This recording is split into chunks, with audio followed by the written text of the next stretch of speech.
porque entre el arte y la astronomía no hay tantos años luz. Bienvenidos.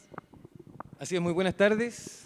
Como decía Carla, entre arte y astronomía no hay tantos años luz, y eso es lo que me imagino que vamos a tratar de dilucidar y de conocer a través de las intervenciones, de la conversación, del diálogo, que esperemos podamos lograr no solamente entre nuestros invitados, sino que también con todos ustedes. La invitación queda abierta, pero antes de eso, una breve presentación de quienes nos acompañan. Carolina Castro. Bienvenida, Carolina, ¿cómo estás? Muy buenas tardes. Quien es candidata a doctora en Historia del Arte de la UAM en Madrid, y sus intereses están enmarcados por las relaciones que es capaz de establecer el arte con otras disciplinas como la ciencia y la filosofía. También tenemos con nosotros a Eduardo Hunda Sanzana, quien es astrónomo. En estos momentos dirige la Unidad de Astronomía de la Universidad de Antofagasta y tiene a su cargo el desarrollo del primer observatorio astronómico del Estado aquí en los cielos maravillosos del norte de nuestro país. Se encuentra junto a nosotros también Rodolfo Andaur. Bienvenido, Rodolfo. Buenas tardes. Quien estudió periodismo y máster en Historia del Arte. Es curador de arte contemporáneo con una vasta trayectoria a nivel nacional y también internacional. Y por supuesto, quien nos convoca en esta ocasión, la artista visual Dagmara Vizquiel. Ya Carla la presentó, por supuesto que tenemos la obra de Dagmara también aquí en el Centro Cultural Estación Antofagasta. Ellos son nuestros invitados, ellos son quienes tratarán de arrojar un poquito de luz acerca de estos dos temas que parecen tan divergentes, pero que al mismo tiempo también tienen tantas convergencias. Me gustaría dar la palabra a cada uno por algunos minutitos para comenzar a conocer sus perspectivas, sus puntos de vista. Carolina, ¿te parece que comiences tú? La anfitriona tiene que terminar. Adelante.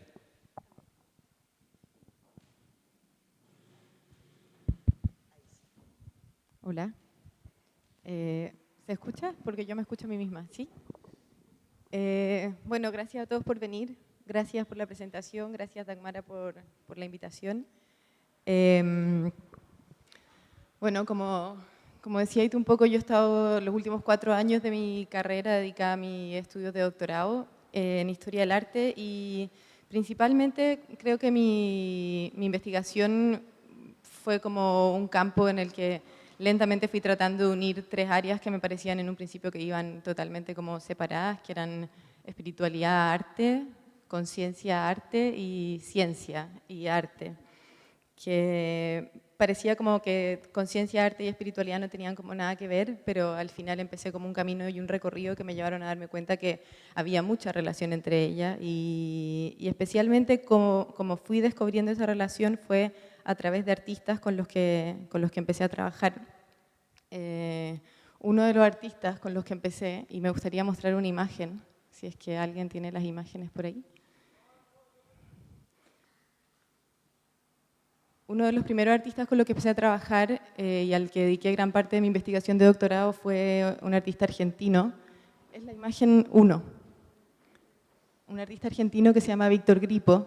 Gripo era químico de formación y estudió en la Universidad de La Plata, y dedicó gran parte como de su carrera y su investigación a hacer analogías entre tanto como elementos vegetales o elementos materiales o cosas que tenían que ver como con la construcción, inclusive como desde el barro, el cemento, distintas cosas, hacer una analogía con la conciencia humana y en muchos casos como con la idea de la iluminación. En la instalación que vemos hay un centenar de papas que están unidas a unos electrodos y que miden la cantidad de energía que las papas pueden producir, como una metáfora digamos como del trabajo cognitivo humano. Esta relación que empezó a establecer Gripo en su trabajo a mí me llamó particularmente la atención, porque era como cómo creer que de alguna manera como que los objetos y las cosas tenían energía, o sea, eran poseedoras no solamente de una energía que fuera medible, sino que también de una energía como invisible también, como de que los objetos te podían hablar. En la segunda imagen hay otro trabajo de Gripo que tiene más que ver con los oficios. También había algo en el trabajo de este artista que estaba profundamente vinculado a la materia en el sentido de que el hombre era capaz de transformar la materia y la materia también era capaz de transformar al hombre. Grippo trabajó mucho con preceptos de la alquimia, como una disciplina que originalmente estaba unida a la química, o sea, la química nace de la alquimia en el origen. Entonces él empezó todo un trabajo como de unir química con alquimia, de decir la astronomía estaba originalmente unida a la astrología, como desde un lado un poco más holístico, pero así todavía en disciplinas que estaban unidas y que con el tiempo se fueron separando. Entonces para él era fundamental juntar arte con ciencia, como un vaso, como comunicante, que hablaba finalmente de lo mismo. Luego, con el tiempo de empezar a trabajar en esta idea, me di cuenta que había algo que era no solamente que tenía que ver con esta idea de que había una como conciencia que había sido diferente y que había unido todas estas disciplinas, sino que había algo que tenía que ver con la materia, y era que al final el arte y los objetos que se producían a través del arte eran formas de pensamiento. Entonces me pasé a tratar como de investigar otros artistas, y uno de ellos es una artista turca que se llama Deniz Gül, y en la imagen 3 está una de las instalaciones que hace muy poquitito Deniz hizo, y que me hizo darme cuenta de cómo a veces como las imágenes o a veces como las experiencias del arte no te dicen exactamente de qué es lo que se trata, sino que hay un montón de información que queda como en segundas capas de lectura. En el caso de Grippo, todo el trabajo, que era muy estético y muy vinculado, como decía, a la química, también te encerraba toda una segunda capa, y es que la mayor parte de la obra de Grippo fue producida durante la dictadura argentina. Entonces había una lectura política detrás de ese trabajo como muy estético y muy científico también. En el caso del trabajo de Deniz, esta instalación se llama Lost Treasures, como tesoros perdidos. Y es una exposición en la que ella trabajó en colaboración con una antropóloga y empezó una investigación respecto a los cazadores de tesoros en la frontera armenia con Turquía, donde el trabajo de los cazadores de tesoros se transformó en algo como muy, muy importante, totalmente como vetado por la ley, donde hombres muy millonarios invertían dinero en conseguir el oro armenio. Y en el proceso de conseguir el oro armenio empezaron a encontrar objetos, y estos objetos empezaron a juntarse en distintos lugares, e incluso como a traficarse, y se descubrió que de pronto estos objetos contaban la historia del genocidio armenio que había ocurrido en 1915, y que finalmente estos objetos lo que hacían era como contar la historia de algo que había ocurrido hace mucho, mucho tiempo atrás, y transformar esos objetos como en un testigo de la historia. La instalación lo que hace es que uno tenía que entrar, atenderse en el suelo a la instalación y ver el techo. Y en el techo lo que había, que es la cuarta imagen, en el techo lo que había era un tallado en madera que ella había encargado a unos artesanos armenios también, donde todos los dibujos de estos pequeños tesoros que se encontraban en la frontera están tallados en madera. Y de alguna manera como que el espectador tenía la necesidad como de tener que conectarse como con esta idea del pasado, con esta idea de la historia, y también con la experiencia a lo mejor de algo que había ocurrido, pero que no estaba dicho directamente. Podría seguir como dando muchos ejemplos, pero básicamente, y concluyendo, para darle como la mano a otro, para mí este trabajo, como de alguna manera como los artistas, en colaboración con distintas disciplinas científicas, tanto la química o la alquimia, como decía, con Grippo, la antropología, digamos que lo que para mí la relación arte-ciencia ha dado es una apertura absolutamente como enorme a ver las cosas con otros ojos, como expandir un poco como el terreno del conocimiento, y también sobre todo como la posibilidad de entender los objetos de otra manera y ver como los objetos, que es algo como muy fundamental dentro del arte, cómo los objetos pueden hablarte y contarte historia.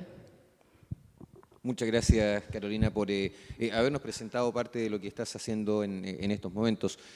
Quiero ceder la palabra a Eduardo Hunda Sanzana para que nos entregues un poquito tu percepción, tu apreciación o algunas pistas de lo que vamos a escuchar de ti durante esta jornada.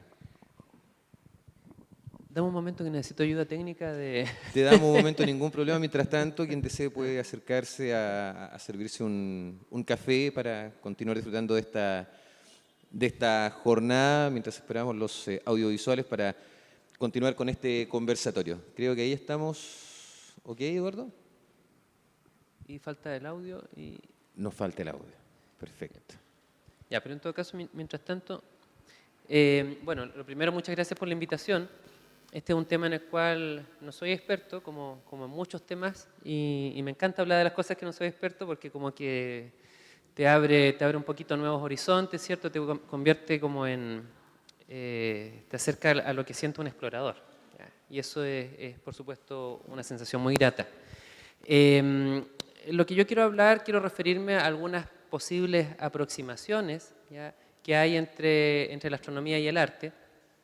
Y se me ocurrió que una buena analogía puede ser la manera en que suele clasificarse la ciencia ficción. Yo tengo un amigo que él sí es bastante experto en ciencia ficción, entonces de lo poco que he retenido de mis conversaciones con él, él me habla que hay una ciencia ficción que es dura, una ciencia ficción que es blanda. Ya, sé que hay muchas otras clasificaciones, pero por lo menos recuerdo esas dos. Y la ciencia ficción más dura, uno puede pensar en esta película, por ejemplo, que está en el cine en este momento, la Misión Rescate, de Martian se llama en inglés, en que todo lo que uno ve, que configura una historia que es súper entretenida, todo está avalado científicamente como si fuera algo que en realidad pudiera estar ocurriendo. No hay algo que sea una ficción desaterrizada, sino que todo en realidad podría ser algo que hubiera ocurrido en un entorno de trabajo en NASA, de trabajo en un observatorio, etc. Es ciencia de verdad llevada a un producto de entretención. Y en el otro extremo tú tienes ciencia ficción blanda, ¿ya?, en que como que relajas mucho los estándares y juegas con un montón de ideas. Por ejemplo, Guardianes de la Galaxia, un poquito lo que pasa hacia el final de Interstellar, ¿ya?, en que, claro, partes de cierto rigor en el tratamiento de las ideas y después te pones más lúdico. Acá yo quise mostrar algo parecido a esto a través de algunas imágenes. Lo que tenemos ahí es una astrofotografía, ¿ya?, una fotografía del cielo que la hizo Stefan Guissard. Stefan Guissard es un astrofotógrafo, él trabaja en Paranal, y yo creo que esto muestra lo que sería el equivalente del arte duro, por decirlo así, asociado a la astronomía. Esto da la impresión de una imagen que uno podría haber tomado con una cámara muy buena. E ingenuamente yo podría pensar, bueno, él salió con su cámara muy buena, ¿cierto? Tomó la imagen, entró, la descargó al computador y eso fue. En realidad, esto que estamos viendo ahí son 1200 imágenes combinadas tomadas durante alrededor de 3 meses. Y el pedacito de cielo que yo estoy cubriendo tiene más o menos el tamaño de la yema de mi dedo índice. O sea, puede imaginarse cuántos de estos dedos yo puedo poner para cubrir el cielo completo. Ese es el tipo de trabajo que yo tendría que llevar a cabo si quisiera generar esta calidad de imagen para el cielo en su totalidad. Entonces, poder llevar ese impulso de alguien que quiere retratar de manera bella el cielo por toda esa cantidad de tiempo y con el rigor técnico que requiere tomar una imagen tras otra y procesarla y combinarla y hacer el mosaico y un montón de procesos que hay detrás, en realidad es bastante complejo. O sea, requiere un apasionamiento que es poco usual. Otra relación que veo entre el arte y la astronomía, que también todavía se mantiene dentro del ámbito de lo que es más duro, si uno quiere, es la posibilidad de ver el mundo de otras maneras. Por ejemplo, acá tenemos, voy a ocupar un poquito la tecnología de acá, tenemos una nebulosa. En esa nebulosa aquí al centro sale un pequeño detalle, ¿verdad?, que está marcado en amarillo. ¿Se ve el puntero ahí arriba, cierto? Sí, ok, ya. Que está marcado en amarillo. Y eso es lo que tenemos acá, el puro detalle. Ese cuadradito, ¿cierto?, es lo que yo tengo acá. Y esto que veo en este cuadro grande que dice visible, está marcado ahí como visible, es lo que podrían ver mis ojos si mis ojos fueran tan potentes como los de una cámara astronómica. O sea, si tuviera la capacidad de acumular energía por mucho tiempo y después ver la imagen en mi cerebro, lo que vería sería esto. En la práctica mis ojos no son capaces de hacerlo, pero es una buena aproximación. Sin embargo, lo que yo veo en el cuadrado de abajo es exactamente el mismo lugar del cielo, pero visto en infrarrojo, que es algo que mis ojos son incapaces de ver.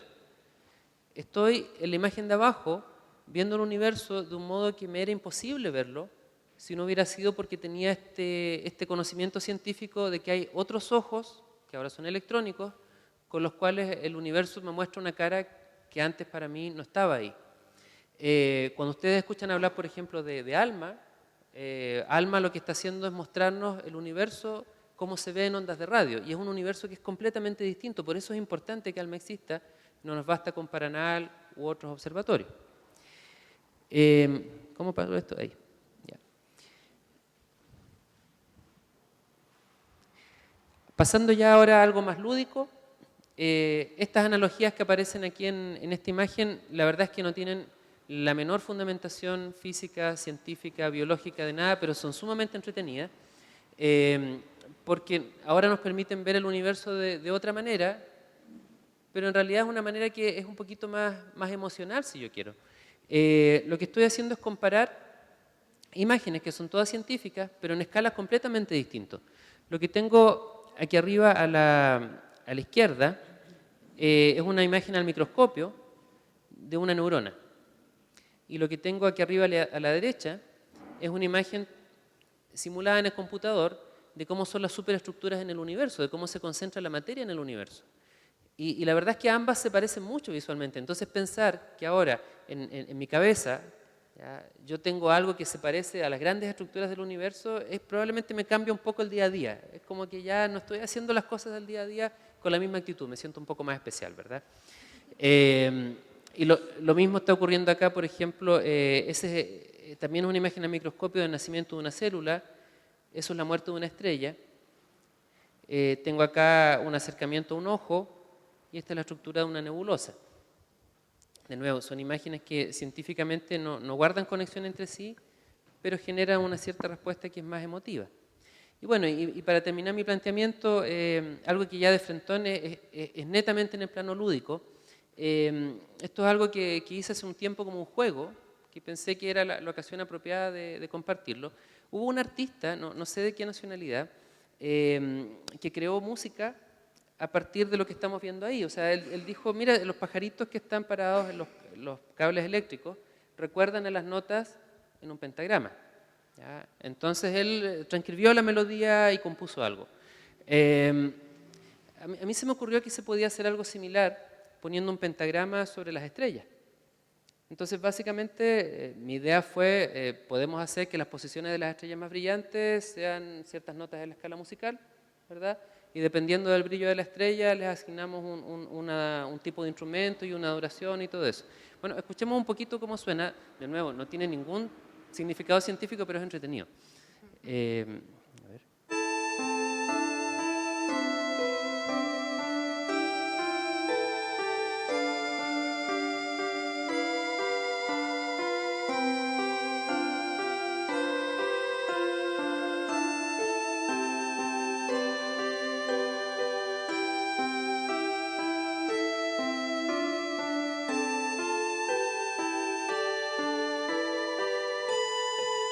Las notas más largas, dicho sea de paso, representan estrellas más brillantes.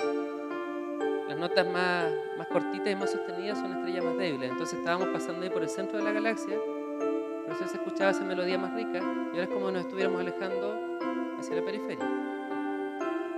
Bueno, esto es largo, no lo voy a dejar, así que ya. Sí. Sí. Como un juego. Okay, bueno, eso. Muchas gracias, Eduardo. Vamos a seguir conversando acerca de esta transcripción estelar de la música, pero a continuación quiero que Rodolfo Andaur comparta algunas palabras con nosotros también para continuar, mejor dicho, adentrándonos en este conversatorio. Rodolfo. Hola, buenas tardes. Gracias, Dagmara, por la invitación. Bueno, después de lo que presentó Eduardo, no sé si vamos a hablar más de Dagmara o de Eduardo como artista, porque aquí hay un artista en bruto, oculto en la astronomía, pero es súper intenso esos diagramas de analizar un poco la relación que tiene el arte y la astronomía hoy día. Yo, después de ver la instalación de Dagmara contigo a esta sala, juego mixto, me comienzo a reflexionar un poco sobre la forma en la cual el arte en general, desde al menos de las lecturas que tenemos, incluso a nivel de antecedentes pictóricos, comienza a proponer y a visualizar una forma de querer acercarse a la astronomía. Yo recuerdo, así como para hacer historia, recuerdo que a finales del siglo XX, exactamente en 1999, un pintor inglés muy importante, David Hockney, aseguró que toda la pintura del siglo XV y XVI había sido pintada con elementos ópticos que colaboraban en generar una nueva visión en estos artistas. Y me parecía esa cita de Hockney, que a lo mejor no puede ser comprobado hoy día por los científicos, me invita a pensar en esos juegos que desde la pintura generaban estas ilusiones a través de elementos ópticos, que después un elemento óptico muy contundente de lo que muestra Dagmara son los telescopios. Entonces, que un pintor contemporáneo a fines del siglo XX asegure esa situación que ocurre en el siglo XV y XVI, me lleva a replantearme todas las visualizaciones y las imágenes, incluso los escritos que hablan sobre la idea y la mezcla profunda entre arte y astronomía a través de los siglos. Y que no solamente depende de mirar una imagen, depende también de este testeo que hace un creador para persuadirse de la imagen que está observando desde el cosmos. Y otra situación que me hizo pensar también en esta idea de Dagmara, o sea, la idea de Dagmara de pensar en el juego mixto, que significa este recorrido de una pelota, ¿cierto?, sobre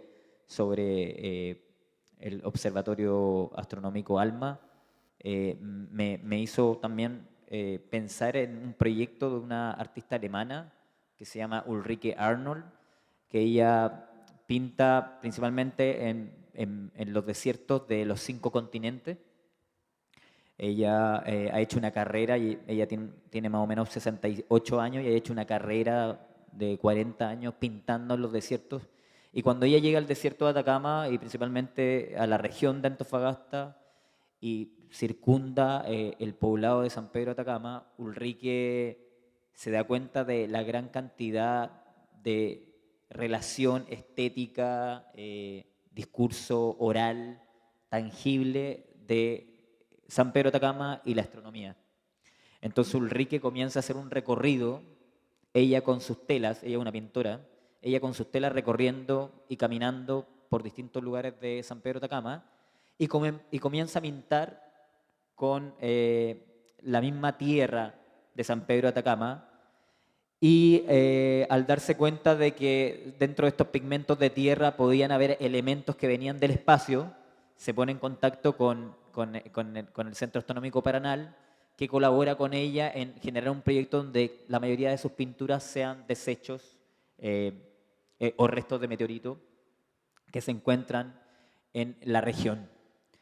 Entonces, esos como transcursos conceptuales de los artistas que van generando una obra me llaman profundamente la atención dentro del contexto también de la región, porque cito yo también artistas que no nacieron en la región y que están generando un proyecto desde su óptica y desde también no sé, de imaginarse ese espacio de creación desde otro lugar que no es el común.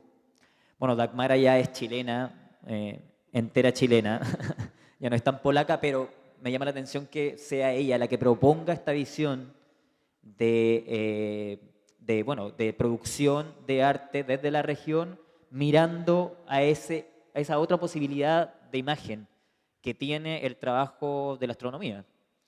Dagmara, yo cuando lo conocí a Dagmara me estaba contando este rollo que ella tenía con el cosmos, más o menos 2008, y claro, y hoy día lo veo materializado y me parece, o sea, yo voy a ser bien subjetivo, me encanta el trabajo y el proyecto, pero también me invita a seguir pensando en cómo esa producción con este talante o carácter particular que tiene el cosmos, me lleva a pensar otros espacios posibles de territorio, de geografía, y que van mucho más allá del juego de la astronomía. Y eso, pues, genial haber venido a ver eso del juego mixto, porque, claro, uno necesita fumar marihuana ni tomar copete para irse en la volada. O sea, yo creo que ahí, entrando ahí ustedes en la habitación, creo que sería súper interesante que puedan capturar la emoción que es un juego como audio y video, que finalmente también a uno lo interpelan, porque es difícil a veces llegar a esos lugares, y creo que esta como instalación permite a uno también creerse el cuento de estar ahí y de convivir con esa emotividad que significa ver un paisaje como el que muestra Dagmara en el videojuego mixto. Muchas gracias, Rodolfo.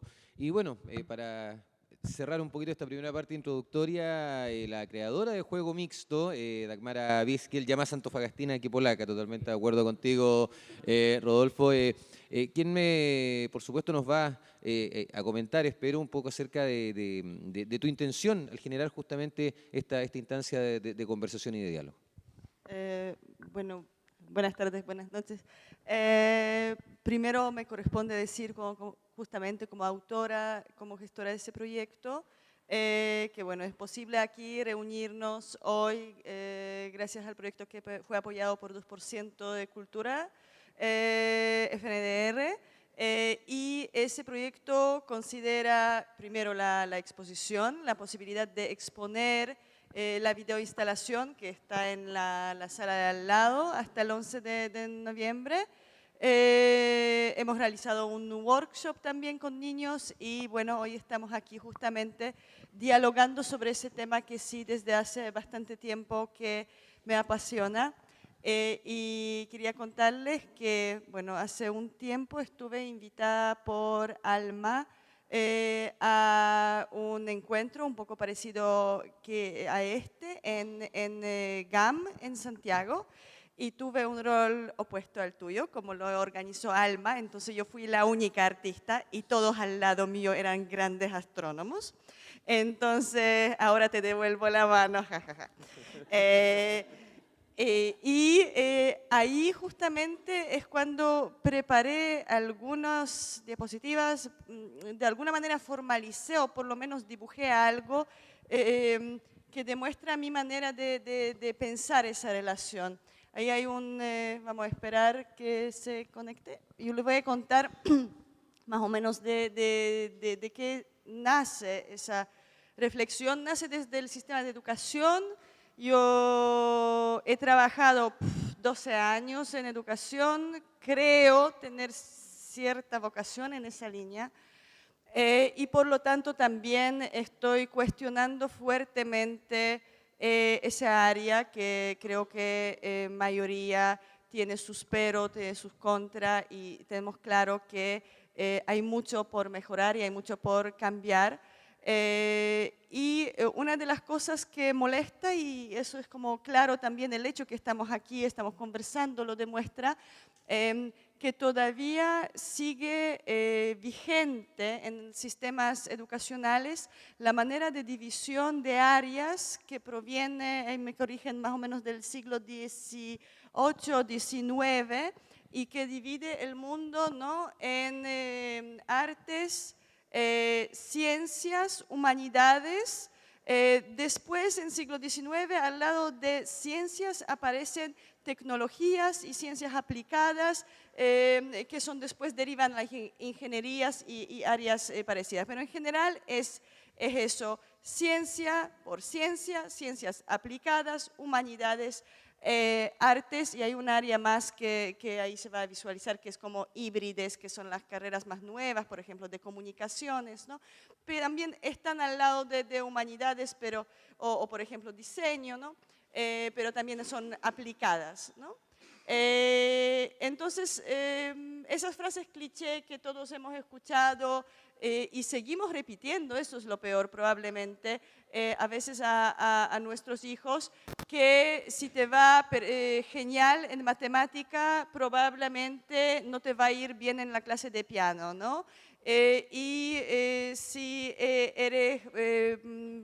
te fascina, por ejemplo, cómo está construida una raíz, una planta, una hoja, probablemente te vas a aburrir leyendo libros de historia, ¿no?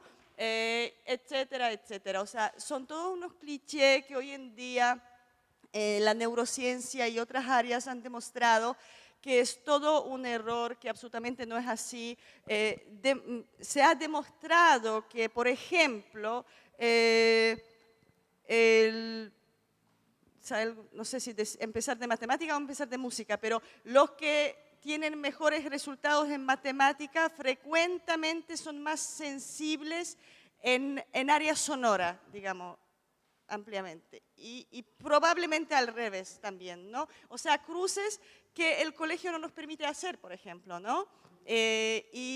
Vivimos en esos cajones que ya están muy apolillados, que ya se ha demostrado que no sirven, que estamos castrando a futuras generaciones siguiendo en esas divisiones, pero lo sorprendente es lo difícil que es cambiar el sistema en sistema global, ¿no? No estoy hablando solamente en Chile, eso está replicado. Obviamente que en el mundo hay escuelas, movimientos, tendencias, incluso en algunas partes gobiernos que están tratando de cambiar eso, pero hay un largo proceso seguramente por delante para de verdad adaptar el sistema educacional a cómo funciona nuestra mente, nuestro cerebro y nuestra sensibilidad, y no al revés.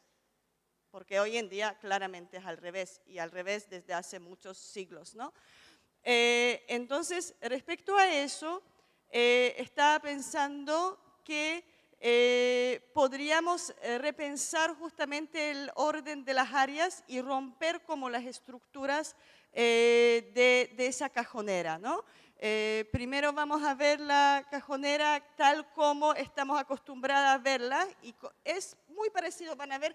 Yo no inventé ni traté de reordenar las áreas. Las áreas en esas imágenes van a estar tal como tenemos carreras en la universidad. Entonces, todos los nombres son los nombres cuando uno entra a admisión en cualquier universidad. Va a haber mayoría de esas carreras divididas como por facultades, ¿no? Ya las facultades, que las ciencias sociales, que las ciencias exactas, que humanidades, que artes, ¿no? Y después, cuando ponemos otro paradigma, que no quiero adelantarme porque quiero mostrarlo, otro paradigma, como con un cambio de paradigma se desarma totalmente ese orden. Tenemos un problema técnico.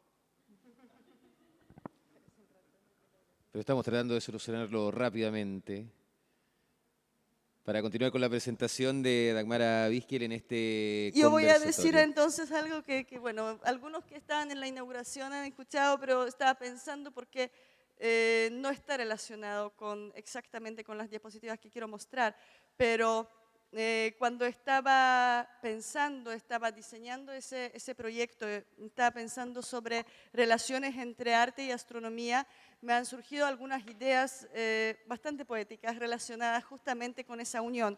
¿Qué une esas dos áreas, ¿no? Yo creo que una de las cosas más fuertes es que las dos áreas hacen visible lo intangible. No sé si están de acuerdo con eso, pero es muy fuerte, ¿no? No trabajan desde la contingencia. O sea, trabajan desde otro lado del motor humano, del motor que provoca al ser humano a accionar y a hacer cosas, ¿no? Trabajan desde la trascendencia, además circulan entre grandes espacios de la oscuridad, buscando de alguna manera la luz. Y bueno, la cosa es que también trabajan frecuentemente con la soledad y en la soledad, ¿no?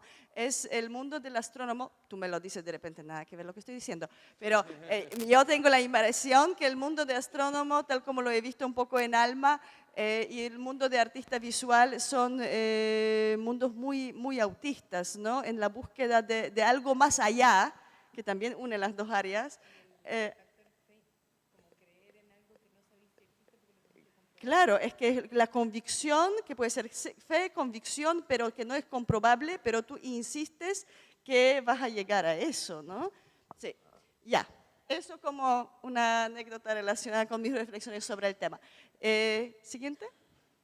Entonces tenemos, tal como les dije, como si entraríamos a una página de admisión de cualquier universidad. Ciencias, tecnología y ciencias aplicadas, humanidades, artes, áreas híbridas. Siguiente. Aquí tienen las carreras. Bueno, no las voy a leer todas de aquí, no logro, ¿no? Áreas híbridas entiendo como comunicación audiovisual, arquitectura, publicidad, diseño, periodismo. Todos sabemos qué tipo de carreras se encontrarían en cada uno de cada cajón de esa cajonera como clásica. ¿Ya? Siguiente.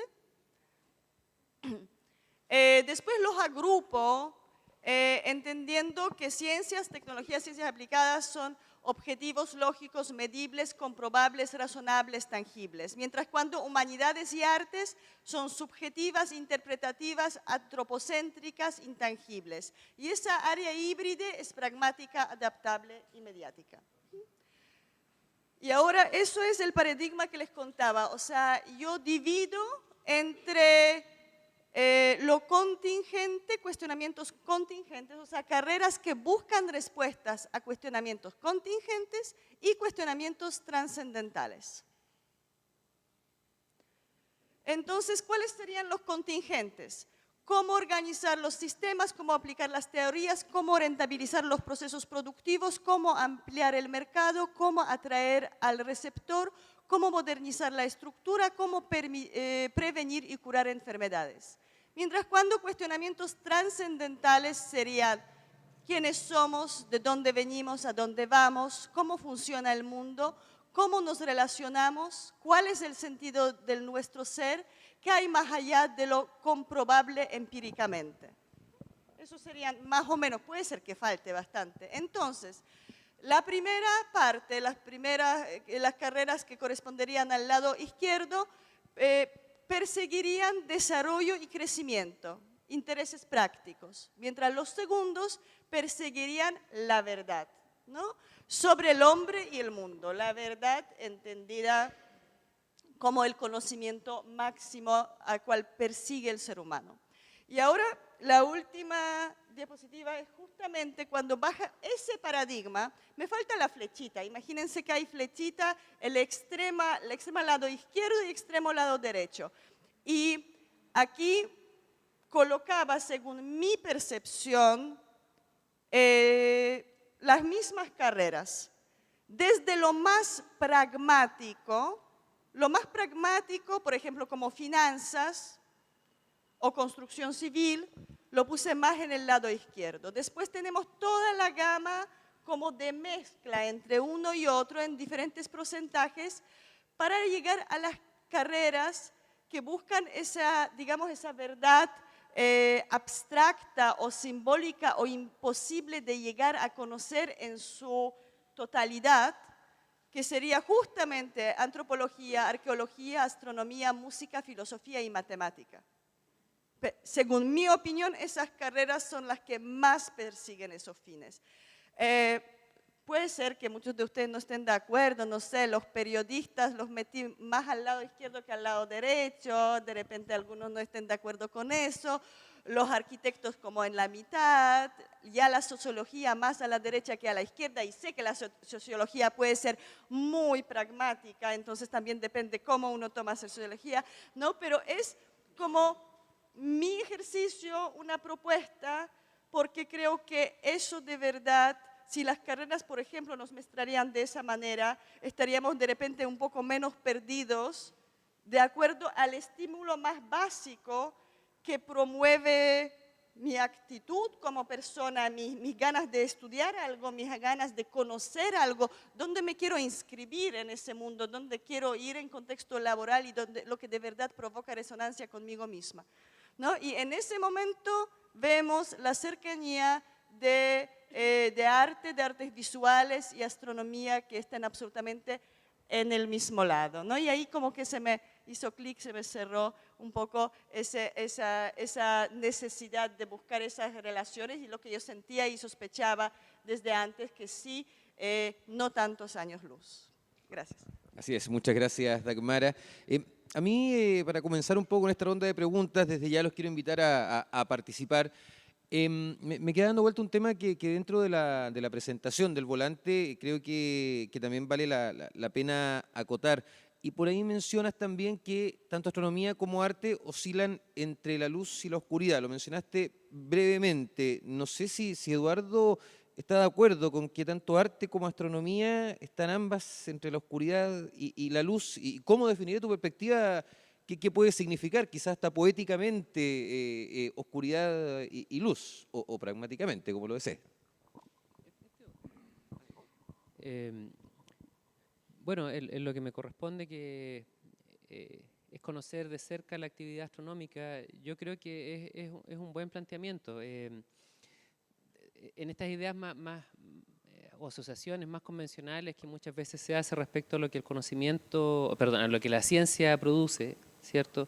Que es conocimiento sobre el universo, suele usarse esa figura de la luz, ya como de estar aportando como iluminación a la humanidad respecto a algo que estuviera en las sombras, algo que fuera desconocido, como entrar a una especie de desván a oscuras y empezar a explorarlo, ¿cierto? Y ver qué es lo que hay. Y eso en el caso particular de la astronomía ocurre precisamente desde condiciones que objetivamente son de oscuridad, ya si no la actividad astronómica no resulta, pero también metafóricamente son de oscuridad.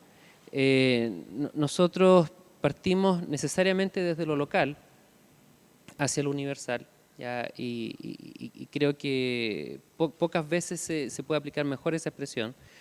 Partimos desde una experiencia que es muy directa históricamente en que nuestra única noción de qué es lo que hay allá afuera es lo que alcanzo a ver con mis ojos, ¿ya? Malamente incluso en muchos lugares, o sea, la mayor parte de la gente en el mundo no tiene estas condiciones naturales privilegiadas para observar el universo, y en que voy expandiendo esas capacidades, primero con instrumentos, luego con una especie de representantes robóticos que empiezan a estar en otros planetas o orbitando el nuestro y observando por nosotros, etc. De manera que van expandiendo eso que nosotros sabemos e iluminando un poquito esta zona en sombras que viene a ser el universo inicialmente, ¿cierto? Ampliando el campo de lo que hoy sabemos, haciéndolo un poquito más vasto. Pero en todo este proceso que puede ser extremadamente complejo y que en sí mismo da para hablar casi interminablemente, algo que yo creo que es muy importante no perder jamás de vista es que lo único que los astrónomos siempre estamos examinando es luz, no es nada más que eso. Puede ser de la manera más sofisticada que se te pueda ocurrir, pero yo no tengo nada más que luz como mi materia prima de trabajo. Y en ese sentido es una actividad que es bien inusual. Tú hablabas de actividades que son muy concretas, ¿cierto? No sé, yo pienso en esta región, lo primero que se me viene a la cabeza es la minería, o sea, la persona que está realmente tomando el mineral y procesándolo y trabajando con máquinas directamente. Claro, es como que cuando llega después, no sé, pues todo polvoriento después del día de trabajo, se siente que ha hecho algo como bien en serio, ¿ya? El astrónomo se vuelve a su casa como habiendo registrado unos fotones en una imagen, ¿ya? Y trata de pasar ante el resto de la sociedad como que también hizo algo más o menos en serio, ¿ya? Y a veces hasta lo logra. Pero creo que entonces plantarse ante el resto de la sociedad y decir lo que yo estoy haciendo es analizar una luz que viene viajando desde distancias que son inimaginables, ¿ya? Y por cantidades de tiempo que son inimaginables. Y para, mediante ese análisis, mostrar un poco de qué es lo que hay allá afuera, inclusive si esto tal vez no va a tener jamás ninguna aplicación, ¿ya? Te dejan un rol que yo creo que es a veces muy cercano al del artista, ¿ya? Y otras veces muy cercano al del profeta, ¿ya? A veces estás queriendo saber esto porque quieres decir, bueno, lo que va a pasar con el universo es tal cosa, ¿ya? Lo que pasó antes de que nosotros existiéramos es tal cosa. Son roles que limitan muy cercanamente con lo místico, me atrevería a decir. Carolina, la veo notando mucho, está tomando mucho apunte, parece. Te quería preguntar si estás de acuerdo un poco con lo que dijo Eduardo, y me gustaría un pasito más allá en el sentido de si todavía es conveniente o si estamos trabajando de la manera correcta o incorrecta tu perspectiva con respecto a estas dicotomías que muchas veces finalmente no son totales divergencias, sino que son dos caras de una misma moneda y son cosas que llegan a ser hasta hermanos un poco, que a veces parece que se odiaran entre ellos, como luz y oscuridad, pero que finalmente son dos caras de una misma moneda. No sé si estás de acuerdo un poco con lo que dijo Eduardo y con esa posición respecto a estas aparentes dicotomías que hay entre estos temas. Ahí sí.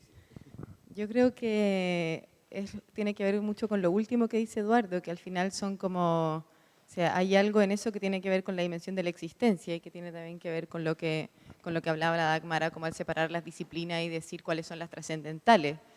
En mi opinión, como lo que yo creo que acerca al artista con el científico es exactamente eso que decía Eduardo, como que al final es cierto que estáis trabajando con algo que en un principio no tiene pareciera no ser algo concreto, o sea, como es tan abstracto el hecho de que estáis trabajando con luz, estáis viendo cómo esa luz viaja por un periodo de tiempo que para nosotros de hecho es como inconcebible porque es como una otra dimensión de la temporalidad.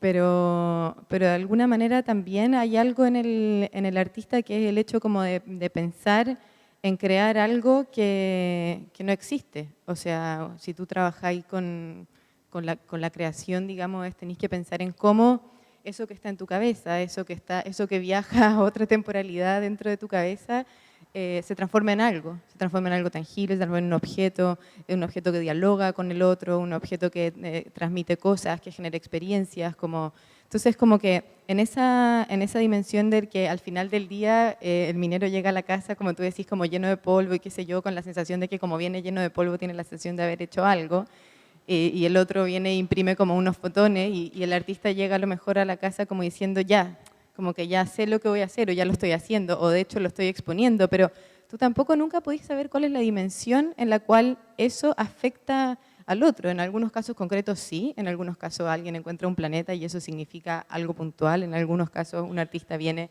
y hace una exposición y vienen un grupo de gente y la ve y te dicen, oye, me pasó tal cosa, pero en general es como algo bien poco asible, ¿no? Pero cuando tú también hablabas de eso y cuando el Rodolfo, enganchándolo un poco con lo que hablaba el Rodolfo de la pintura, a mí me hizo pensar mucho en algo que creo que es fundamental como para entender algo que ocurrió como a principios del siglo XX, principios del siglo XIX, y es que la ciencia tuvo como grandes avances, o sea, como el descubrimiento del ¿cómo se dice? ¿Neutrón? No, ya voy a empezar a confundir los conceptos ¿Fines del científicos. siglo XIX? Principios del XX, ¿Relatividad? una partícula muy pequeñita. El protón. El protón, ahí está. Eso, muchas gracias. Muchas gracias. Como no vengo de las disciplinas científicas, es más difícil para mí diferenciar cuál es uno del otro. Pero bueno, un descubrimiento científico que para nosotros a lo mejor hoy día parece como tan lógico, porque resulta como tan natural y es algo que se habla constantemente y de hecho a lo mejor es algo que ya quedó casi como obsoleto. Ahora hay cosas como mucho más pequeñas y más pequeñas como que componen eso. Pero ese pequeño descubrimiento o incluso como las teorías de que existía una cuarta dimensión en el espacio, teorías científicas que aparecen en ese momento, de pronto hicieron darse cuenta a los artistas de que la realidad no era eso que estábamos viendo, que es lo que tú acabas de decir, sino que la realidad no era una botella arriba de la mesa con una bombilla adentro, no, era algo que había más atrás y que componía esa materia, y de hecho eso da origen a la abstracción en la pintura, que para mucha gente es algo que yo lo veo, es como algo incomprensible, es como cómo pintar un montón de manchas o cómo pintar un montón de líneas o luz, qué sé yo, pero al final lo que refleja esa pintura es ese mundo que es completamente invisible, ese mundo que solo a lo mejor con ojos de la ciencia se pueden ver, ¿te fijáis? Pero el arte se acerca a eso también y le afecta. Rodolfo, dentro de tu intervención hay un punto que me llamó bastante la atención, que tiene que ver con esta revisión que nos tenemos que obligar a hacer de tanto en tanto en relación a nuevos descubrimientos científicos o en relación a nuevos análisis que se hacen incluso de obras de arte que se han hecho hace 300, 400 años. Estamos en esta etapa, en un momento en el cual debemos necesariamente hacer esta revisión. Lo digo porque con el boom del siglo XXI como que un ataque de histeria con respecto a ver qué es lo que había pasado en el siglo XX, que con el tiempo empezó a decaer. No sé si crees tú que estamos todavía en esta etapa, estamos todavía en este momento, experiencias como la que nos plantea Dagmara nos obligan justamente a replantearnos esto, hablando específicamente del norte de Chile, con toda la carga social, artística que pueda tener. Bueno, yo creo que siempre un proyecto de arte abre interrogantes, no cierra nada. Y yo creo que también el trabajo de la astronomía hace lo mismo. Te abre posibilidades de ver y de analizar eso que no conozco. Y el arte también. O sea, ¿por qué esta polaca se le ocurre hacer este tipo de video, por ejemplo? ¿Y por qué juega con esa idea de la astronomía versus el contexto de la geografía de la región? Y por qué también yo podría preguntar por qué a Eduardo se le ocurre en un momento mezclar esta idea de estrellas con partituras musicales. También me está abriendo posibilidades de acercarme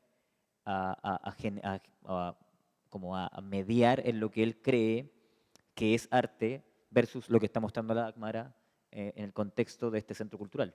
Entonces yo creo que esas relaciones son interesantes de debatirlas y de conversarlas porque, bueno, hacen el juego de ver lo que el otro produce versus también los contenidos que expande de esa producción.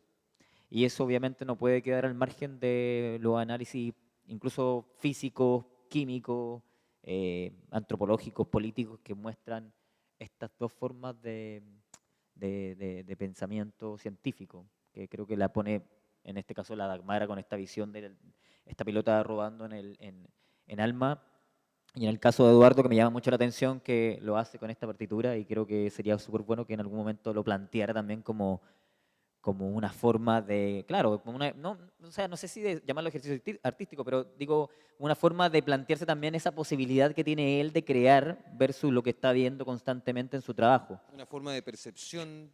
Claro, o sea, quizás. nos impone una forma de, una óptica, me voy a referir harto a ese tema porque me parece que es un concepto que nos une a todos los que estamos aquí hoy día, como esa óptica distinta de contar y de narrar lo que a él le pasa como científico.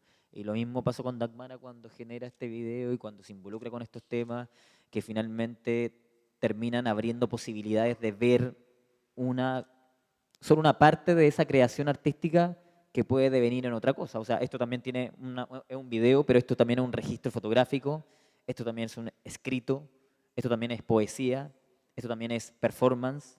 Porque claro, o sea, la polaca esta loca que se va para allá arriba, a 5.000 metros de altura, se siente que su cuerpo, su oxígeno no está al 100% desde que ella concibió en este espacio el proyecto. Entonces también tu cuerpo se modifica.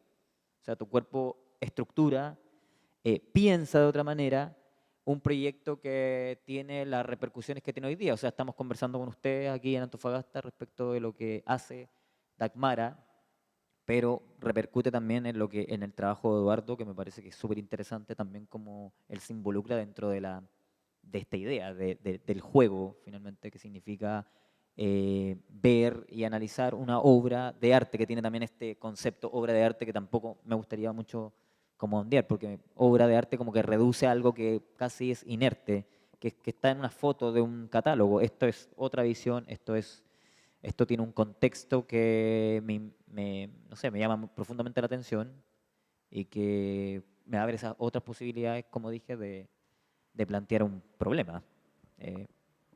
Muchas gracias, Rodolfo. Bueno, antes de invitarlos también a ustedes a participar de esta conversación, Dagmara, me gustaría quizás plantear lo siguiente. No sé si tienes alguna respuesta por ahí o alguna aproximación, más que respuesta, no creo que esta pregunta tenga una respuesta. Y tiene que ver con un poco por qué seguimos mirando al cielo con esta especie de admiración probablemente, o con esta mirada un poco de un niño todavía, a pesar de la edad que todos podemos tener, con esa fascinación. La última vez que conversamos acerca de este tema, después me quedé pensando en que lo que tú haces a mí me recuerda vagamente a lo que hacían nuestros antepasados en las cavernas, y que miraban al cielo quizás con otra perspectiva, quizás pensando en los dioses, quizás pensando en el trueno, el rayo, pero no hemos dejado de hacerlo. Y a pesar de todos los avances tecnológicos, a pesar de todo lo que ha avanzado la astronomía, a pesar de que conocemos muchos de los secretos ya que tiene el universo, seguimos mirándolo con una fascinación como la de un niño prácticamente. ¿Por qué crees que se provoca ese efecto? ¿Por qué crees que el cielo nos provoca esa atracción tan particular? Bueno, no, lamentablemente no creo que todos miren el cielo, tal como dijiste, no todos tienen condiciones para mirar el cielo. Tenemos la suerte de no vivir aquí en una gran urbe que nos tape totalmente esa maravilla, porque yo estoy convencida que, primero, no sé si todos miramos, no sé si siempre miramos, estoy convencida que a todos nos hace muy bien mirar el cielo. A los niños, a los adultos, a los artistas, a los científicos, a los políticos, a los religiosos, a todos, porque vivimos en tiempos de contingencia y cielo nos reconecta a lo importante. Importante, lo que es importante para cada uno, pero que es realmente importante y que normalmente no es contingencia. Entonces, yo creo que volvemos a tiempos, volviendo a tu pregunta, donde era más natural mirar el cielo, era más cotidiano mirar el cielo, por más tiempo y por menos luz eléctrica y por probablemente varias otras razones. Por vivir más conectados con la naturaleza, con un poquito menos de techos, qué sé yo, ¿no? Sí, hemos buscado siempre como especie respuestas a preguntas que nos quedaban demasiado grandes, mirando hacia arriba. Independientemente si la respuesta que tratábamos de encontrar iba por el camino científico, místico, religioso, siempre nos aportaba algo. Porque aunque no se llegaba al fin a la respuesta tan añorada, por lo menos se hacía esfuerzo y se concentraba la mente en los temas en cuales yo estoy convencida que el ser humano debiera seguir concentrando la mente. Entonces yo creo que por ahí va la cosa, o sea, es absolutamente natural, es orgánico, es parte del ser humano, de su cultura, de su historia de arte, historia de ciencia, historia de las religiones, mirar el cielo. Y yo creo que en ese momento miramos poco el cielo, ojalá que miráramos más. Ojalá que miráramos más. Bueno, como decía, aquí tenemos la ventaja de tener un cielo maravilloso, ¿no? Como en otras ciudades. No sé si alguno de ustedes tiene alguna pregunta, alguna apreciación, alguna observación respecto a lo que hemos conversado hasta este momento en este conversatorio. Adelante.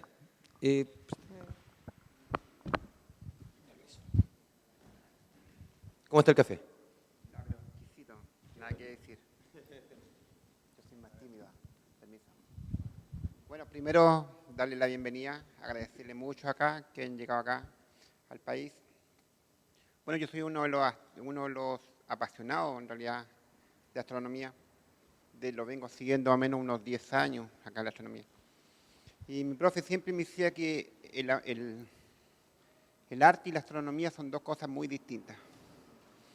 Pero para mí no, para mí el arte, yo hago astronomía haciendo arte, enseñando. Entonces, mi pregunta es, ¿cómo los unió a ustedes? Así como yo uno estrellas. ¿Cómo los unió a ustedes? ¿Cómo se formaron? Porque esa es mi base, a lo mejor voy a enseñar más adelante astronomía, a futuro, bueno. Y voy a enseñar lo que hoy día estoy aprendiendo acá. Quiero ver cómo se unieron, así como unen células, cómo se une la materia, cómo se une la energía y cómo se une el amor. Quiero ver cómo se unieron, cuál es la chispa que se llama. Gracias. Gracias a ti. ¿Cómo si no tú te refieres como para hablar de este tema, para cómo congenian en este sentido? Yo soy la culpable, yo creo que me corresponde responder entonces. Bueno, por supuesto, por la reflexión desde intereses propios que se expresan a través de esa obra, a través de temas de ese conversatorio. Busqué personas adecuadas Y bueno, hay una historia detrás de cada uno de las relaciones que tengan. Hay algunas muy largas, otras más cortitas, pero buscando,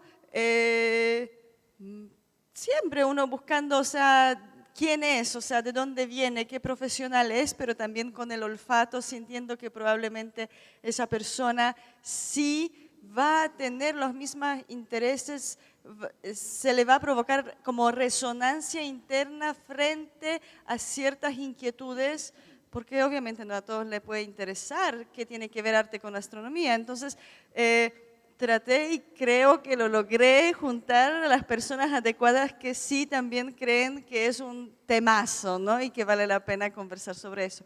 Eso. Muchas gracias, Dagmara. No sé si alguien más quiere intervenir. Vamos por allá.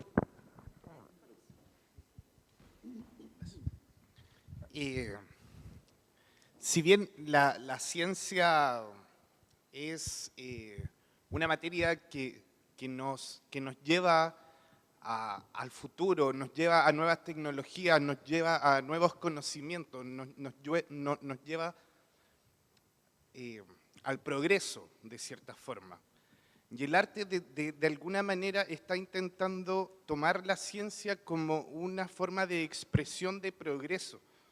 Cuando lo escucho hablar y siento, en lo personal, que hablan de astronomía, y hablan de arte, y hablan de humanidad, y hablan de política, y hablan de conocimiento, y hablan de todo, veo que nos alejamos más de lo que nos acercamos como a nuestros antepasados, a cómo ellos miraban el arte, a cómo ellos miraban el cielo, a cómo ellos miraban la humanidad. Siento que de alguna forma, o probablemente yo me equivoqué en escucharlo, pero lo que siento es que estamos viendo el arte y la astronomía como una forma de progreso y no de reintegración a lo humano, a lo antiguo, a lo que éramos, a cómo mirábamos. Siento que estamos viendo desde ahora hacia adelante y no desde ahora hacia atrás. Es lo que percibo. No sé si estoy equivocado, no sé si hay alguna opinión. ¿Quién quiere responder o comentar respecto? Carolina. Yo creo que yo me he preguntado muchas veces eso que tú estás diciendo también, como si hoy en día como el arte se ha acercado como a múltiples disciplinas, como que si antes el arte era como la pintura, la escultura, el grabado, como las disciplinas como más clásicas, hoy en día el arte está asociado a miles de otras disciplinas, una de ellas, por ejemplo, la astronomía, que es lo que estamos hablando acá. Pero a mí, sin embargo, no se me olvida que al final la razón por la que el astrónomo estudia lo que estudia también es porque hay una cuestión que tiene que ver con el origen, como con el origen del universo, con el origen de la vida, y parece ser como que todo viene de allá, o sea, como que todo viene de allá arriba. Entonces, como parece, o sea, si bien es cierto que parece ser algo que no hablamos y parece como estar como oculto detrás de esa como dimensión de progreso de lo que tú decís, yo creo que al final igual el arte, o por lo menos como yo veo el arte y como yo lo relaciono como con otras disciplinas como esta, por ejemplo, es que al final hay un intento por una vuelta al origen, que no está expresada de manera literal, pero está implícita.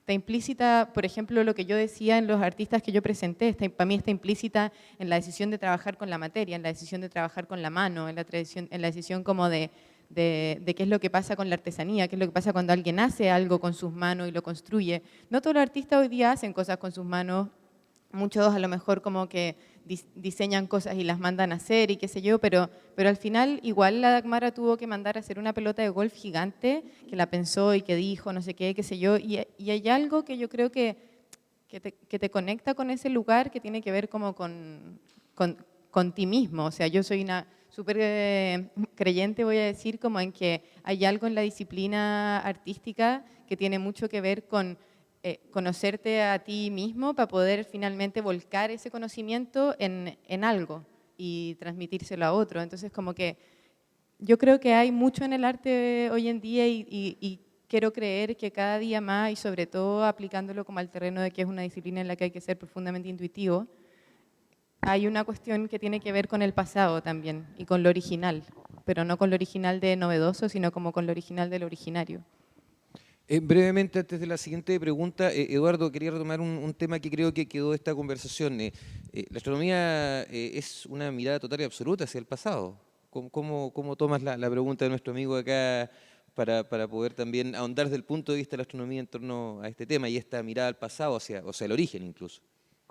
Bueno, la noción de progreso yo creo que es en realidad algo muy cercano a la ciencia y pienso que bastante lejano al arte y me parece que está muy bien que sea así.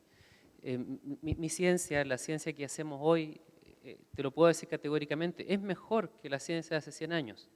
¿Ya? Es parte de la mecánica de que la ciencia se desarrolle, el hecho de que cada vez que tú tienes un avance, así lo llamamos, ¿cierto?, en el conocimiento científico, ese avance tiene que ser compatible con todo lo que sabes, con todo lo que sabías antes. Entonces es una especie como de burbuja que siempre se va expandiendo y abarcando lo que ya abarcaba la burbuja anterior. En cambio, al menos como yo entiendo el arte, el arte es un ejercicio, el arte es un ejercicio de percibir, de sentir, de imaginar, de expresar. Y el arte que yo puedo ver hoy no es mejor que el arte de hace 100 años. Esa palabra no tiene nada que hacer ahí, es diferente. Y lo que estamos haciendo a lo largo de la historia de la humanidad es mostrar todas las distintas maneras en que podemos llevar a cabo ese ejercicio. Y mientras más diverso sea, más interminable sea, en realidad somos algo más interesante como seres humanos. Pienso que eso es lo que finalmente constituye el gran mérito y el interés interminable que tiene el arte. Yo quería un poco a tu pregunta, como tratar de que si te interesa visualizar un proyecto que se hizo el 2009 en Santiago, que era un proyecto que se llamaba Tentativa Artaud, que era una exposición de arte contemporáneo que hablaba sobre la relación de la Escuela de Física de la Universidad de Chile y la Escuela de Artes Visuales. O sea, estas escuelas funcionaban juntas, estaban unidas, y donde los artistas, como un gran poeta chileno, Raúl Zurita, hizo varios proyectos a través de los fenómenos físicos que ocurrían en una casa particular de Santiago. Y ese proyecto, obviamente, que fue el 2009, que se inauguró, que tuvo una curaduría, que tuvo un grupo de artistas, además de funcionar como un análisis y una nueva lectura en torno a esto que proponen hoy día el video de Dagmara, del trabajo entre ciencia, y astronomía y arte. También el proyecto invita a comprender que estas historias que nosotros estamos planteando hoy día no son nuevas, o sea, que estas historias vienen desde siempre. O sea, incluso uno mirando las pinturas de Van Gogh se da cuenta absolutamente del interés que tenía un pintor en particular de mirar el cosmos. O si yo veo, no sé, las instalaciones de Duchamp, en algunos aspectos tienen mucho de esa búsqueda por estos espacios que están delimitados por la ciencia y no por el arte.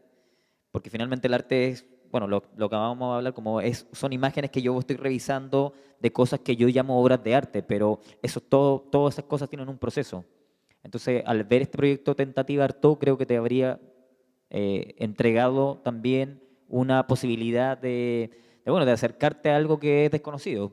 Y a mí me sigue pareciendo a veces cosas desconocidas de los planteamientos que tanto Eduardo como la Dagmara proponen hoy día. O sea, se sigue abriendo ese como interés por querer saber por qué a uno le llama la atención una cosa y al otro la otra. Y por qué ella trabajó video y no trabajó otra cosa. Y por qué lo instaló de esa manera. Y por qué ese audio. Lo mismo, bueno, le preguntaba a Eduardo, lo mismo de esos análisis que él llega científico y se los replantea y lo sigue estudiando por años. Y en algún momento decirle a Eduardo, bueno, ¿cuándo se termina esa investigación o cuándo se empieza otra? Y que también esas son las posibilidades que abre el video de la Dagmara. ¿Dónde se termina? ¿Dónde comienza? ¿Comienza con la luz o comienza con la oscuridad de la noche? Entonces creo que es interesante que uno se dé vuelta en eso y no se replantee otra como dinámica de ver esto como algo opuesto y que el arte sea una cosa y la astronomía sea otra. Porque creo que no es así ahora. Muchas gracias, Rodolfo. No sé si alguien tiene alguna otra pregunta. Adelante. Buenas tardes. Yo soy estudiante de cuarto medio y más que una pregunta tengo como un comentario. Es que coincido mucho como en la visión que tiene Dagmara en la crítica de la educación. Yo hablo del punto de vista de estudiante. En educación hay muchas cosas que faltan, hay muchos cambios que se tienen que hacer y dejarlo de los paradigmas, que involucra a muchos actores, como los profesores, estudiantes, los padres, que es muy importante también, hasta los políticos, como una gama muy grande de actores que involucra, pero las personas que logran como salir de estos paradigmas, como que el sistema educacional también los reprime, y los reprime y se pierden esas personas. Porque hacen esto de separar, como decía, las materias y todo, verlo distinto cuando el mundo está todo conectado. Pero se ha demostrado que eso no es así, tal como decía con la neurociencia. A mí me gusta mucho la neurociencia y pienso que como que el futuro desarrollo de la humanidad está de la mano de la neurociencia, y porque básicamente la neurociencia junta dos áreas que igual estaban separadas, que es como las ciencias biológicas con la psicología, entonces llegan a una comprensión mejor del cerebro y del hombre en sí. Y cuando nos preguntamos por qué todas estas cosas se juntan, todas estas materias que hemos visto hoy día como historia, arte, astronomía, que son como las tres cosas que a mí más me gustan, es porque responden básicamente a lo que es el hombre. Porque el hombre usa estas disciplinas que él mismo inventó como un medio de comprender, de interpretar y de plasmar su realidad. Y yo pienso que por eso todo se junta, a través de toda la historia. Gracias. Muchas gracias. Rodolfo. O sea, supongo que después de esta declamación no vas a estudiar arte, porque o sea, llamo a tu mamá de inmediato y que no se te ocurra estudiar arte, o sea, olvídate, no. No, bueno, claro, volvemos a repetir que sería súper interesante analizar desde todas estas instancias de pensamiento y de conocimiento, crear. Y así como artistas se interesan por la astronomía, también artistas trabajan desde la antropología visual, por ejemplo, o artistas trabajan desde la arqueología, o artistas también hoy día trabajan desde la gastronomía, que es como un hit, o sea, trabajar con artistas que analicen y que inviten a degustar ciertos productos que son difícilmente cocinables, por decirlo así, abren nuevos campos de conocimiento y nuevas sensaciones dentro del campo del arte. Entonces, súper contingente lo que nombraste, pero no estudies arte, por favor.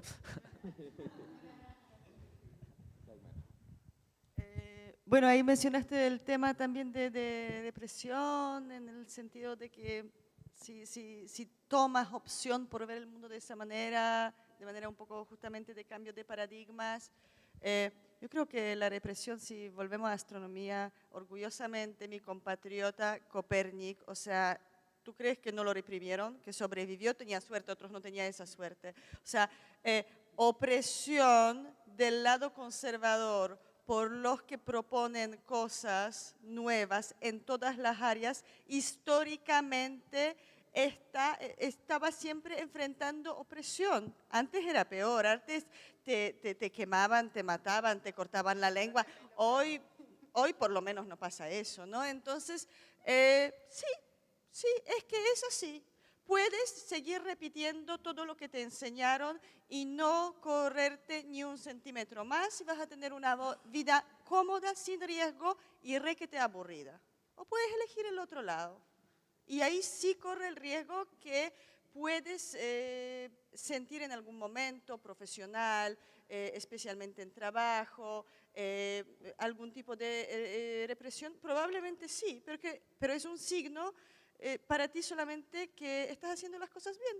Probablemente por lo menos estás trabajando fiel a tus propios principios y tus propios intereses.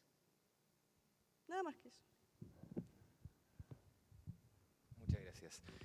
¿Alguna otra pregunta por parte de nuestro público asistente?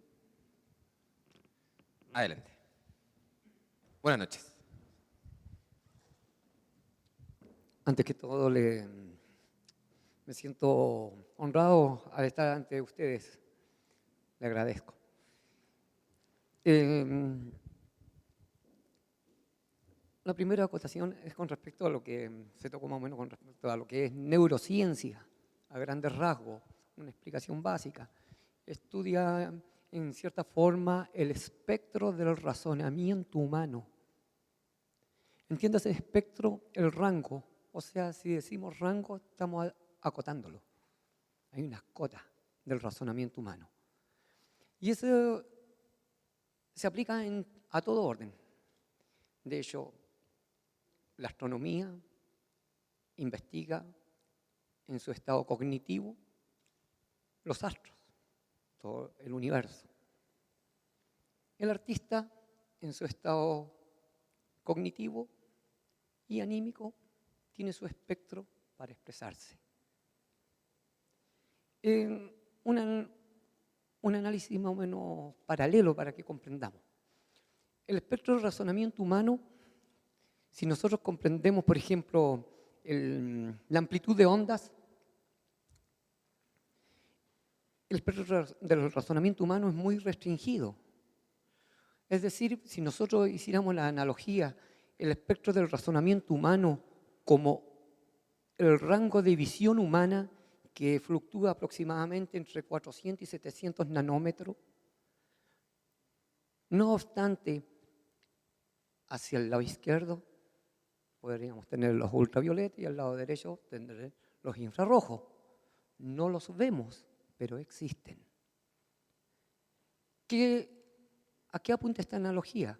A que nuestro razonamiento humano se restringe y está acotado y no comprende cosas que sí existen, pero nuestro estado cognitivo no los concibe, pero existen. Hay otro paralelo. Cuando nosotros vemos un pez en el agua y le preguntásemos, ¿cómo vives? ¿Qué te da la vida? No nos va a poder decirnos nunca. Menos nos va a decir la fórmula química del agua, su salinidad, su pH, su temperatura, a qué profundidades, cuántas atmósferas de profundidad puede soportar. No nos lo va a decir. Pero el pez tiene una forma de decirnos en forma artística. Yo vivo, yo nazco, me multiplico, como, tengo toda una vida. Y es una forma de expresar artísticamente su propia naturaleza.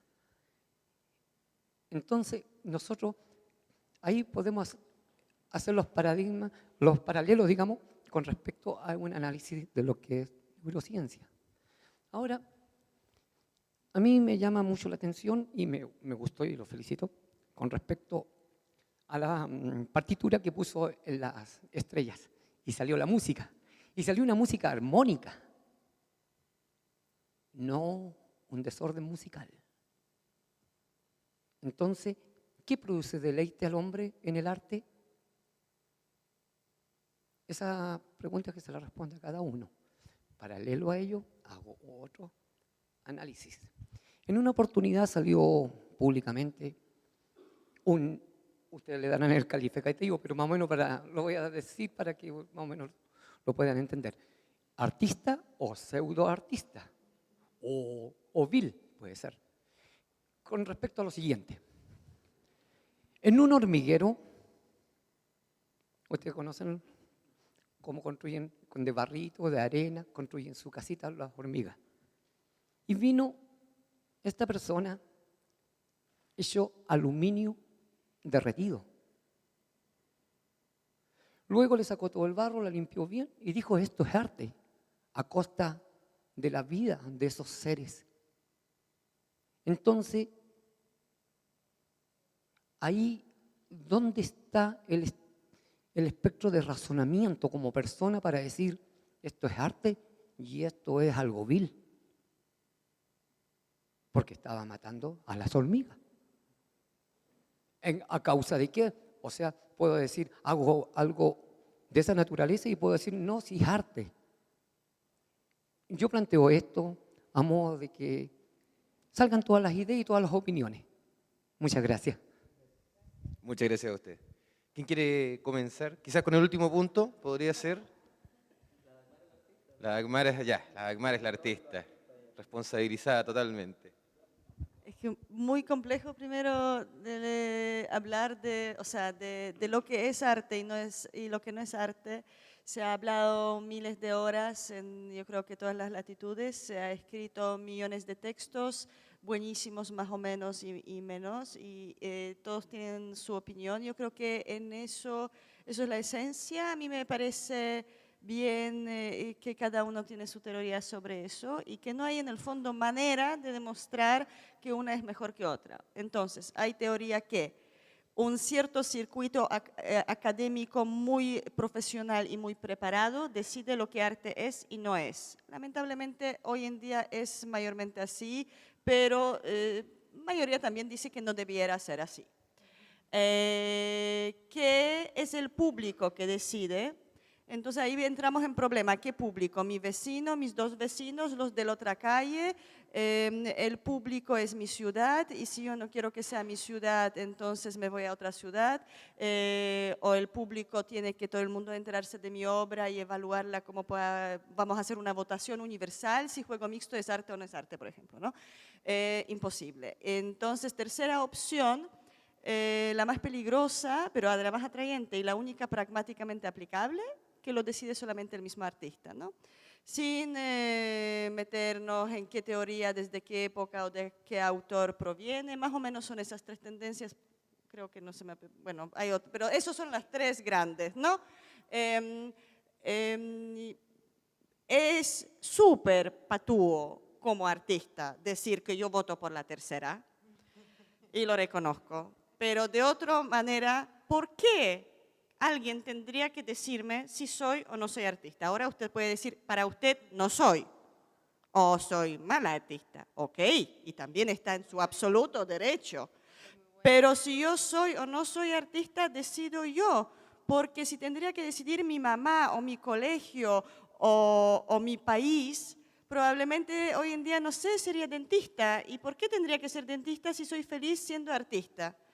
Entonces, en ese sentido, yo estoy convencida que igual para la sanidad de la sociedad es mejor que el artista se autodefine y por lo tanto que defina qué es obra o no es. Ahora, obviamente, que habían momentos en la historia de arte donde artistas desafiaban esa libertad y por lo tanto ponían cualquier cosa y de ahí viene el cuestionamiento de arte contemporáneo, que hoy en día la frase, eso yo también sé hacer, o sea, mi nieto hace mejores cosas, ¿no?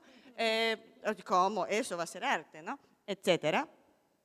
Claro, pero yo creo que provocan el cuestionamiento y la tensión de preguntarse qué es arte, qué no es arte y que justamente también el espectador puede decidir. O sea, si yo decido que algo para mí no es arte, nadie me puede obligar a decir que lo es.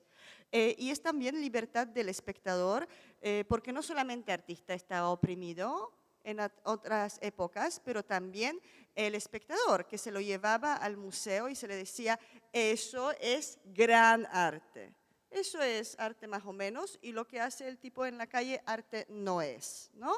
Entonces me parece súper bien que hoy en día cada uno pueda decidir sobre eso y también, por lo tanto, si el espectador tiene ese derecho, el artista también tiene ese derecho. Es mundo subjetivo, es parte del mundo en el cual vivimos esa subjetividad que en el fondo cada uno tiene derecho de decidir. Es lo que siempre queríamos, desde siglos queríamos tener derecho de decidir sobre nosotros, tener más libertad, tener derecho de expresión, de formarnos tal como queremos.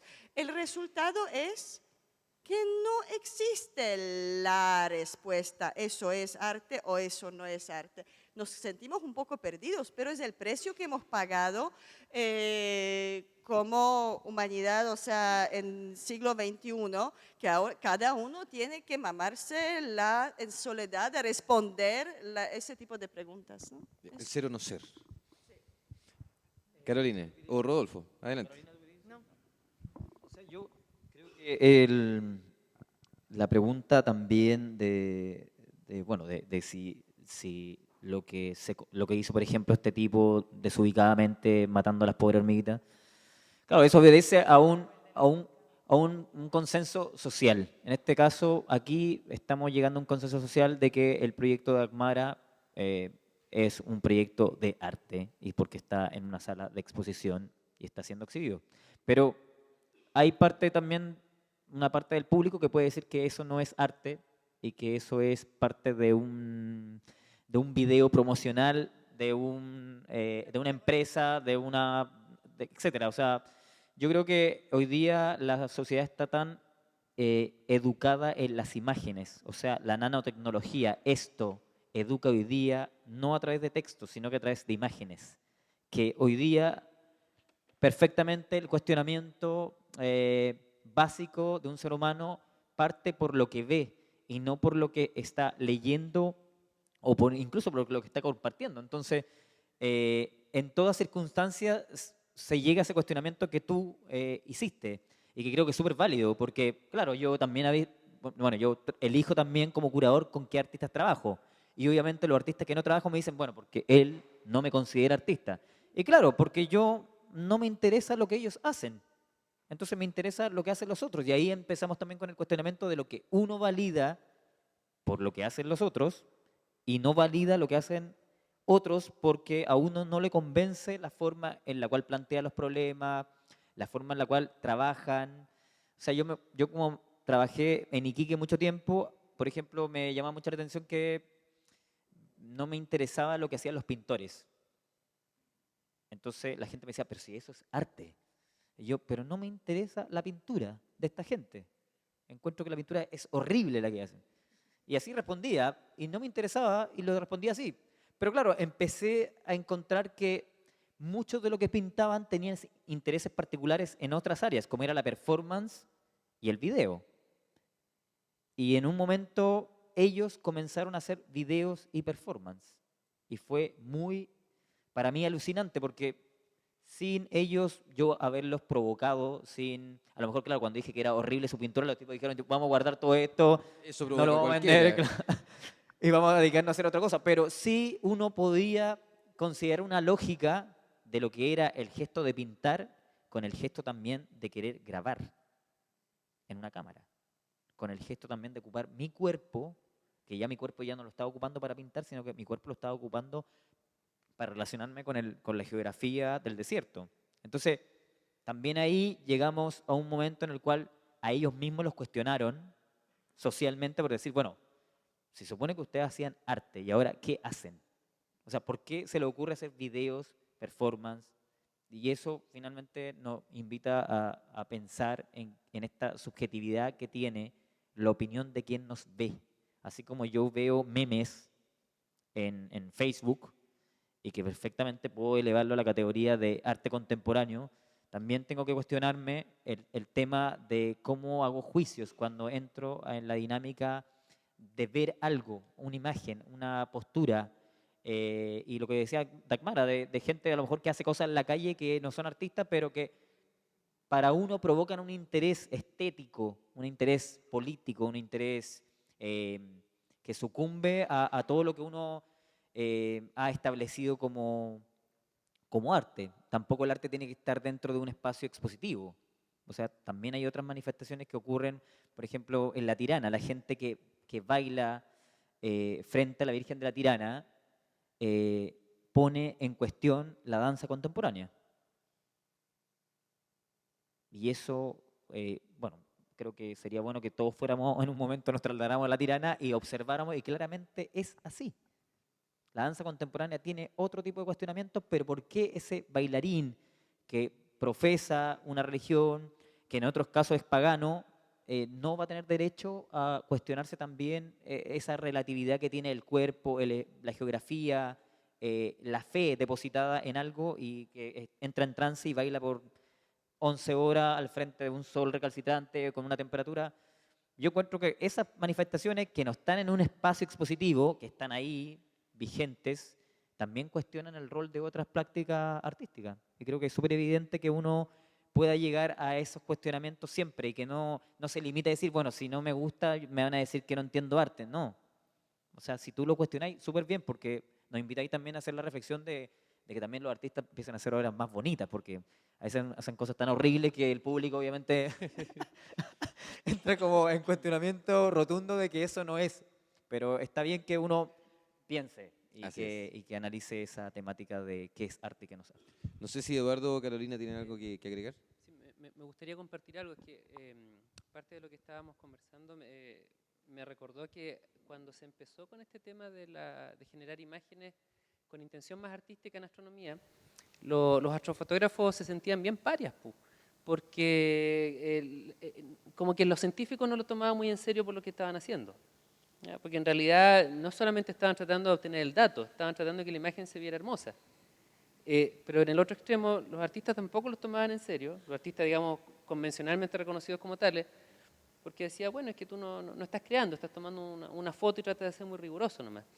Y sin embargo, la persona que estaba en esa actividad, algo le pasaba por dentro, que se sentía y lo declaraba a quien se lo preguntara que él estaba haciendo arte, él o ella estaba haciendo arte. ¿Ya? Y yo creo que ha habido todo un proceso de maduración respecto a esa actividad que se ha ido organizando como cualquier hobby, ¿cierto? Pero también respecto a lo que perciben que es su rol, y que es precisamente, al menos en el ejercicio de esa actividad, que es un rol que está como justo en un punto medio. Y no es por chuparle las patas al gobierno regional, ¿ya? Pero creo que especialmente en esta región es como que tenía que pasar lo que ha ocurrido este año, ¿ya? Que se crea dentro de la línea de financiamiento para arte, ya una línea de astronomía cultural. Eso es inédito en Chile y probablemente en el mundo. Pero sin embargo, contándote desde dentro de la historia, me parece súper comprensible, porque había muchas iniciativas que tenían que ver con creación artística en torno a la astronomía, y que en realidad, ¿quién te las financiaba? O sea, Explora no te las iba a financiar porque tú no estabas haciendo divulgación científica, estabas tratando de hacer creación artística. En el otro extremo, si te presentabas al Fondart, ¿ya? Parecía muy ciencia, ¿ya? Porque estabas trabajando con cámaras CCD y tenías que ir al observatorio y no sé qué. Entonces, ¿en qué contexto es que en realidad tú generabas una nueva muestra que fuera de fotografía astronómica y pudieras compartir la belleza, y esa es la palabra, la belleza de los cielos con la gente, tanto de tu región como del país y el mundo? Este engendro raro salió acá, ojalá tenga las proyecciones que merece. Una última cosa, también relacionado a eso de lo subjetivo que puede ser el arte. A mí me tocó, mientras hacía el doctorado en Inglaterra, ir a una exposición artística en que creo que se repitió un poco este fenómeno de las instalaciones de Duchamp. O sea, una de las exhibiciones era una hoja de papel amuñada. Y esto generó una tremenda cantidad de discusión en la ciudad respecto a si esto era arte o no era arte. Y creo que dejaba completamente abierto a interpretación del espectador, y un poco esa la provocación que estaba ocurriendo, si lo que estábamos viendo era un objeto artístico o no. Y finalmente yo entendí que más que la pelota en sí, la acción del artista de poner la pelota en la galería de arte es lo que había sido en realidad artístico. En ese sentido creo que el hecho de la Dagmara en Alma, o sea, en general los artistas de los observatorios son como instalaciones de Duchamp. ¿Ya? Como que ver hoy día al artista en esa especie de galería científica, ¿cierto? Como que nos subvierte un poco el espacio, pero más allá de si la pelota de golf en sí misma es interesante o no es interesante, creo que este acercamiento es tremendamente provocativo y tiene esa capacidad también de expandir mucho lo que es nuestro concepto al respecto. Así es, Eduardo, muchas gracias. No sé, algunas palabras para comenzar a despedirnos ya, amigos míos. Bueno, yo solamente por lo que dijiste, efectivamente, bueno, y yo como metafóricamente como la obra de Duchamp me sentía muy raro a 5.000 metros de altura con botellas de oxígeno, como nos autodenominamos, fuimos artistas de alto rendimiento. Todo el equipo que trabajó arriba, conscientemente elegí el equipo mayormente debajo de 30, con condiciones físicas adecuadas. Igual era duro, pero experiencia, quería volver a propósito de esa experiencia maravillosa y que abre los horizontes. Yo me siento tremendamente reconocida, que quería contarles que hasta ese momento esa pelota es la única intervención objetual en Alma que se realizó, que logró visto bueno de la gerencia del observatorio. Yo no tenía idea cuando la soñé, después cuando la escribí, cuando la mandé, que Alma es tan demandada internacionalmente. Cuando ya el proyecto estaba avanzado, o incluso parece que aceptado, yo viajé a Santiago y me enteré de la cantidad de cientos de miles de proyectos de fotografía, videoinstalaciones, proyecciones, mapping, objetos y otros, de todo el mundo que llegan al observatorio. Y recién ahí me di cuenta que me gané un tremendo concurso sin saber que estaba participando, ¿no? Y me pregunté qué fue, o sea, qué era, ¿no? Yo creo que me costó, le di muchas vueltas, puede ser que ustedes pueden tener otra percepción. Yo creo que el proyecto está pensado para, junto con Alma, con esa gente, con esas instalaciones, reflexionar y repensar el ser humano en esas áreas que están ahí a la derecha. No era mi intención ocupar Alma como escenografía, que yo creo que es la idea de 90% por lo menos de los proyectos, sino que un poco filosóficamente y un poco con cierta sonrisa acercarse a ese lugar que les puedo contar, sospechaba que era así, pero adentro me di cuenta, es la Meca. Actualmente, Alma es la Meca de la ciencia del siglo XXI y adentro uno se siente como en un templo. O sea, el tiempo se mide de otra manera, las horas de dormir son de otra manera, todo está pensado en no provocar ruido, en no molestar,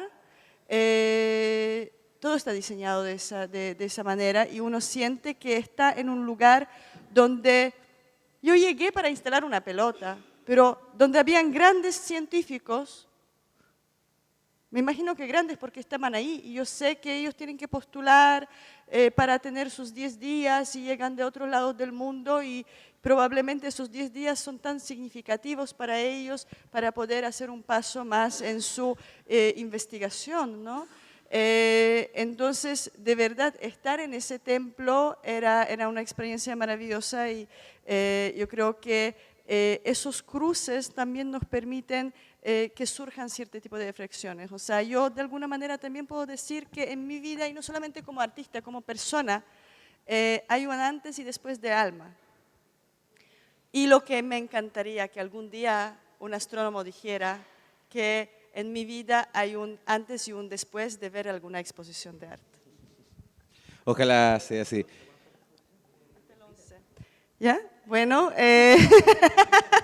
invito. Invite, pues, justamente. Cerremos con esta invitación. Y agradezco profundamente primero a los anfitriones. Carla, gracias por esa maravillosa acogida. Karen, Piero, muchísimas gracias desde el primer día cuando empezamos a conversar sobre esa idea, por su disponibilidad, por el cariño, por todo el apoyo en todo ese montaje, pero también en cada uno de los elementos que forman parte de Juego Mixto, que estoy tan feliz que justamente gracias a ese fondo que mencionaste, pude por primera vez mostrar aquí en Antofagasta y que de verdad al principio cuando yo empecé a trabajar en esa obra yo no tenía claro si va a ser posible mostrarla aquí, así que estoy súper contenta que antes de viajar a Santiago, antes de viajar a Polonia, a otras partes, que primero puedo compartir esa obra con el público local. Y bueno, está abierta hasta el 11 de noviembre, de martes a domingo, de las 10 hasta las 13:30 y desde las 15:30 hasta las 7. Bien, me la aprendí de memoria, así que todos ustedes cordialmente invitados y difundan, porque creo que difícilmente voy a poder volver a hacer de nuevo ese montaje que fue bastante complejo y ojalá que se pueda compartir con el público. ¿Ya? Eso, gracias. Muchas Gracias a Dagmara. ustedes. Bueno, a los invitados que acogieron esa invitación, a Carolina, a Rodolfo, a Eduardo, a Iván que condujo este conversatorio y especialmente a todos ustedes que nos aguantaron aquí dando vuelta y tratando de explicar lo inexplicable casi durante 2 horas. Así que muchísimas gracias por su paciencia. Muchas gracias, amigos y amigas. Buenas noches.